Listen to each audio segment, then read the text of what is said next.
Hello everyone, कैसे हैं आप लोग। आई होप आप सभी अच्छे ही होंगे। तो आज हम आप लोग के लाए हैं मॉक टेस्ट 195 और ये हिंदी से संबंधित होंगे।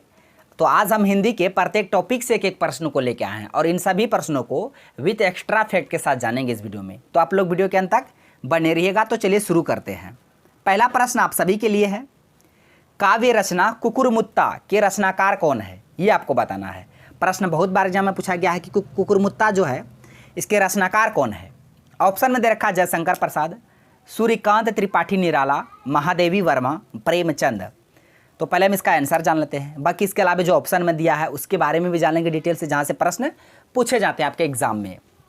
तो इसका आंसर हो जाएगा ऑप्शन बी, सूर्यकांत त्रिपाठी निराला रचनाकार हैं किसके, तो कुकुरमुत्ता के। इसके अलावा ऑप्शन में दिया है जयशंकर प्रसाद, इसके बहुत ही फेमस रचना है जहाँ से एग्जाम में पूछे जाते हैं प्रश्न, कामायनी।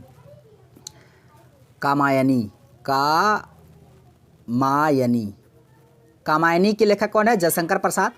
एक और इसके रचना है तितली। बिहार सिविल कोर्ट के एग्जाम में पूछा गया था 2016 में कि तितली किसकी रचना है। तो याद रखिएगा, तितली और कामायनी दोनों रचना जयशंकर प्रसाद के हैं। इसके अलावा महादेवी वर्मा का बहुत ही महत्वपूर्ण रचना है यामा। यामा के लेखिका कौन है, महादेवी वर्मा है। उसके बाद प्रेमचंद तो बहुत ज़्यादा इंपॉर्टेंट है। प्रेमचंद का हम महत्वपूर्ण रचना दिखा देते हैं, आप लोग याद कर लीजिएगा क्योंकि यहाँ से एग्जाम में प्रश्न पूछे जाते हैं। पूछेगा कि मानसरोवर किसकी रचना है, मानसरोवर किसकी रचना है, तो ये प्रेमचंद के हैं। उसके बाद ईदगाह ये किसकी रचना है, प्रेमचंद के हैं। गोदान ये किसकी रचना है, प्रेमचंद के हैं। गोदान, ईदगाह, मानसरोवर, गबन, कर्मभूमि ये सभी किसके हैं, प्रेमचंद के हैं।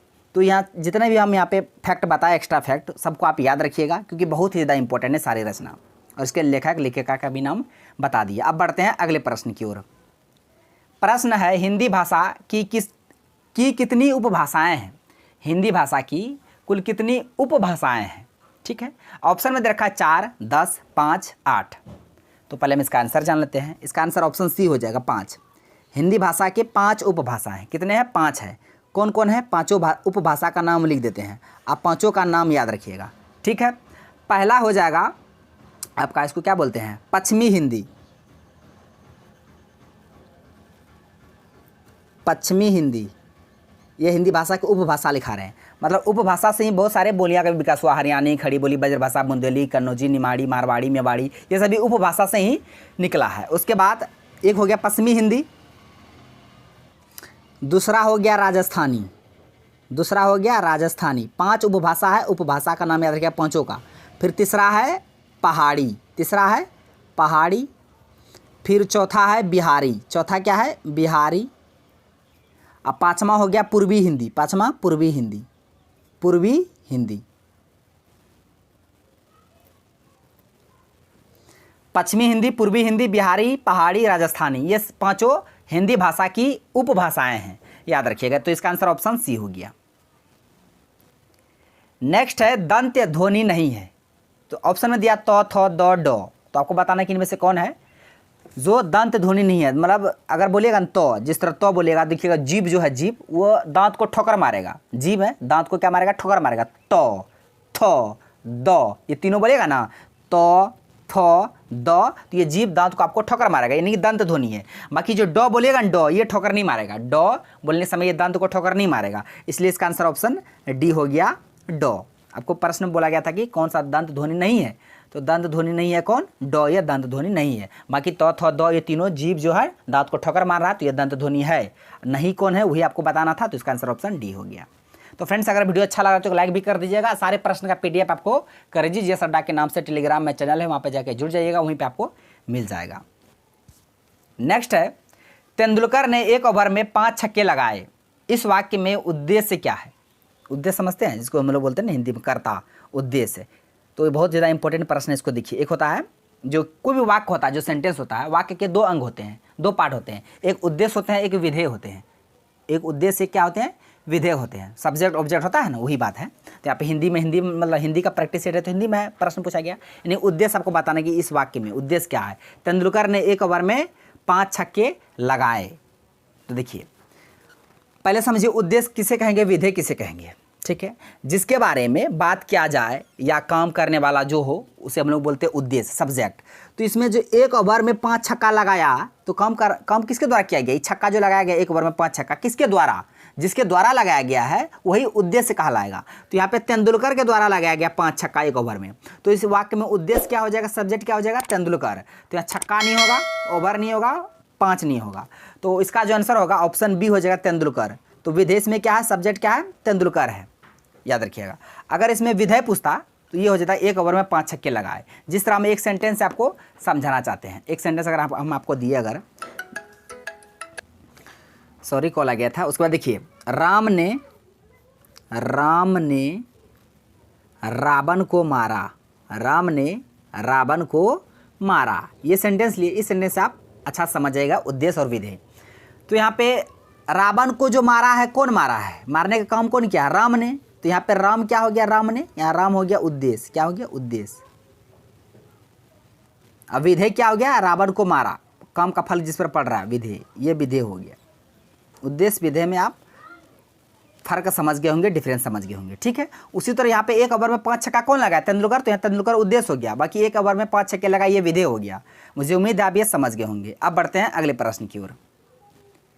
प्रश्न है, कम उपसर्ग से बना शब्द आपको बताना है कि कौन सा शब्द में कम उपसर्ग है। उपसर्ग शब्द के पहले आकर उसका अर्थ बदल देता है और प्रत्यय शब्द के अंत में लगकर उसका अर्थ बदल देता है। तो उपसर्ग पहले लगता है। तो कम उपसर्ग किस शब्द में है? काम काज, इसमें काम आ गया, कम नहीं आया। कामचोर, इसमें भी काम आ गया। कामगार, इसमें भी काम आ गया। यानी कामगाज कहते हैं, काम काज, कामचोर, कामगार, ये सभी में पहले उपसर्ग क्या आ गया? काम आ गया। हमको कम उपसर्ग चाहिए, तो इसका आंसर ऑप्शन बी हो जाएगा, कमजोर। तो कमजोर में पहले क्या आया? कम आया, तो आपको कम उपसर्ग वाले शब्द का ही चयन करना था, तो इसका आंसर ऑप्शन बी हो गया। नेक्स्ट है मृगेंद्र। मृगेंद्र का पर्यायवाची शब्द आपको बताना है। वर्ड है मृगेंद्र, इसका बताना आपको क्या? पर्यायवाची। ऑप्शन में दिया हिरन, शार्दूल, अहि, कुरंग। इसमें आप कंफ्यूज हो सकते हैं। मृगेंद्र किसका पर्यायवाची है? तो बता दें, मृगेंद्र जो है ये शेर का है। किसका है? शेर का पर्यायवाची है। शेर बोल सकते हैं, उसके बाद सिंह बोल सकते हैं, वनराज बोल सकते हैं, ये सभी शेर का पर्यायवाची है। उसके बाद केसरी बोल सकते हैं, ये भी पूछा है। केसरी किसका पर्यायवाची है? शेर का है, सिंह का है। मृगेंद्र भी शेर का है। यहाँ से आप कंफ्यूज कीजिएगा, मृग से आप हिरन मार दीजिएगा, लेकिन नहीं, मृगेंद्र ये शेर का है, हिरन का नहीं है। नहीं तो नहीं कि यहाँ मृग आ गया तो मृग हिरन का था, मृग होता है हिरन का, मृगेंद्र ये शेर का होता है, इसलिए हिरन नहीं होगा, अहि नहीं होगा, कुरंग नहीं होगा। इसका आंसर ऑप्शन बी हो जाएगा, शार्दूल। मृगेंद्र किसका पर्यायवाची है? शार्दूल का। शार्दूल किसका पर्यायवाची है? तो शेर, सिंह, वनराज, केसरी का है। नेक्स्ट है, म किस प्रकार का वर्ण है? म खुद बोलिए, आप म बोल के देखिए, तब आप बताइए म किस प्रकार का वर्ण है। दंतोष्ठ है, अनुनासिक है, ओष्ठ है कि दंत है? म बोलने के समय दंत का कोई यूज होता है? म नहीं होता है। नासिक का होता है, अनुनासिक ये भी नहीं होता, दंतोष्ठ ये नहीं होगा। म जब बोलेगा म तो आपका दोनों होठ जो है, ओठ दोनों सट जाएगा, दोनों लिप्स आपका दोनों सट जाएगा, तब आपको बोला जाएगा म। प, फ, ब, भ, म, पवर्ग में जो भी है ना, सब यहाँ ओष्ठ से यानी आपका ध्वनि उत्पन्न होगा। तो इसका उच्चारण स्थान म का कहाँ है? ओष्ठ। तो इसका आंसर ऑप्शन सी हो गया। नेक्स्ट है, अनुयायी का विलोम शब्द आपको बताना है। किसका? अनुयायी का विलोम बताना है। ऑप्शन में दे रखा है विरोधी, अधिगम्य, अधीन, अत्यल्प। तो इसका आंसर बता देते हैं। इसका आंसर हो जाएगा ऑप्शन ए, विरोधी। कोई किसी का अनुयायी है, उसका उल्टा उसका विरोधी होगा, है ना। अनुयायी मतलब क्या हुआ? अनुसरण करने वाला, इसको बोलते हैं अनुयायी। मतलब होता है अनुसरण करने वाला, अनुचर भी बोल सकते हैं, जो अनुसरण करता है। अब विरोधी मतलब जो विरोध करता है, उसका उल्टा वही होगा, तो याद रखिएगा।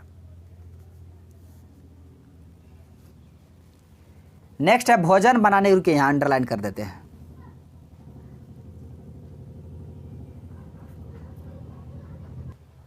अंडरलाइन कीजिए। अब आपको बताना है, यहाँ पे जो हम अंडरलाइन किए हैं, यहाँ पे सही जो शब्द का ग्रुप आएगा वो कौन सा आएगा। अगर ये ठीक है तो ठीक है, अगर यहाँ ये ठीक नहीं तो इसके जगह क्या आएगा, ये 4 ऑप्शन में से वो आपको बताना है। पहले सेंटेंस में दिया था क्या? भोजन बनाने की व्यवस्था का प्रबंध करें। ठीक है, ये दिया है। अब यहाँ पे क्या आएगा अंडरलाइन की जगह वो आपको बताना है। ऑप्शन में ए में दिया है व्यवस्था के लिए प्रबंध करें, यानी कि भोजन बनाने की व्यवस्था के लिए प्रबंध करें। हाँ, बड़ा लंबा चौड़ा हो गया, ये नहीं होगा। उसके बाद व्यवस्था को प्रबंध करें, भोजन बनाने की व्यवस्था को प्रबंध करें, नहीं ये भी नहीं होगा। भोजन बनाने की व्यवस्था करें, है ना, भोजन बनाने की जल्दी जल्दी व्यवस्था करो, हाँ ये सी होगा, यानी यहाँ ये आना चाहिए सी वाला, ये भी नहीं होगा। व्यवस्थित नहीं, व्यवस्था, भोजन बनाने की व्यवस्था करे, यहाँ पे व्यवस्था करे आएगा, अंडरलाइन की जगह क्या आ जाएगा, भोजन बनाने की व्यवस्था करे। ठीक है, तो जब व्यवस्था ला दीजिए तो प्रबंध कहाँ लाइएगा, इसलिए यहाँ पे भोजन बनाने की व्यवस्था करे, ये वाला होगा ऑप्शन सी वाला। नेक्स्ट है किन्ही सर्वनाम है, आपको बताना किन्ही जो है, किन्ही वो सर्वनाम है, कौन सा सर्वनाम है किन्ही। ऑप्शन में दिया संबंधवाचक, निश्चयवाचक, प्रश्नवाचक और निश्चयवाचक। देखिए किन्हीं से पता नहीं चलता है, नहीं जिस सर्वनाम से शब्द से किसी निश्चित व्यक्ति या वस्तु का बोध नहीं हो तो हम उसे बोलेंगे अनिश्चयवाचक सर्वनाम। तो किन्हीं, किन्हीं क्या, किन्हीं पता नहीं चल रहा है, किन्हीं कुछ, उसके बाद इसको और ले सकते हैं जिसके किन्हीं हो गया, कुछ हो गया, किसी हो गया, कोई हो गया, जिस तरह यहाँ अनिश्चयवाचक ही लेते हैं ना। क्या क्या होगा इसमें, किन्हीं ये अनिश्चय है, पता नहीं चल रहा है, कुछ, उसके बाद हो जाएगा कोई, किसी, ये सभी जो वर्ड है ये अनिश्चयवाचक सर्वनाम से, इसे पता नहीं चलता है, तो इसका आंसर ऑप्शन डी हो जाएगा। ठीक है, प्रश्न है जो अनुकरण करने योग्य है, उसके लिए एक शब्द आपको बताना है जो अनुकरण करने योग्य है। ऑप्शन में दिया अकारण, अनुकरणीय, अनुकरणीय, अकरणीय, ये भी नहीं होगा, ये भी नहीं होगा, ये भी नहीं होगा। इसका आंसर ऑप्शन सी हो जाएगा, अनुकरणीय। जो अनुकरण करने योग्य हो उसे बोलेंगे अनुकरणीय। अनेक शब्द के बदले एक शब्द से संबंधित प्रश्न थे। नेक्स्ट ये आज का लास्ट प्रश्न है, मनोज, मदन, अनंग किसका पर्यायवाची है। मनोज, मदन, अनंग, मनोज, मदन, अनंग किसका पर्यायवाची है। महादेव का है कि कामदेव का है कि शनिदेव का है कि इंद्र का है।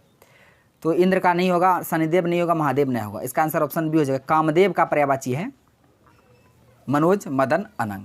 तो फ्रेंड्स आज का प्रश्न बस यहीं तक था। आई होप सारे प्रश्नों को हम विद कॉन्सेप्ट के साथ बता दिए। यदि आपको वीडियो अच्छा लगा तो मेरा वीडियो को लाइक कीजिए तथा हमारा यूट्यूब चैनल करेंजी जैसा डाको सब्सक्राइब करें और बेल आइकन को भी हिट कर दीजिए ताकि हर एक लेटेस्ट वीडियो का नोटिफिकेशन तुरंत आप तक पहुंच जाए। थैंक्स फॉर वॉचिंग वीडियो, धन्यवाद। अब मिलते हैं नेक्स्ट वीडियो में नेक्स्ट टॉपिक के साथ, तब तक के लिए जय हिंद।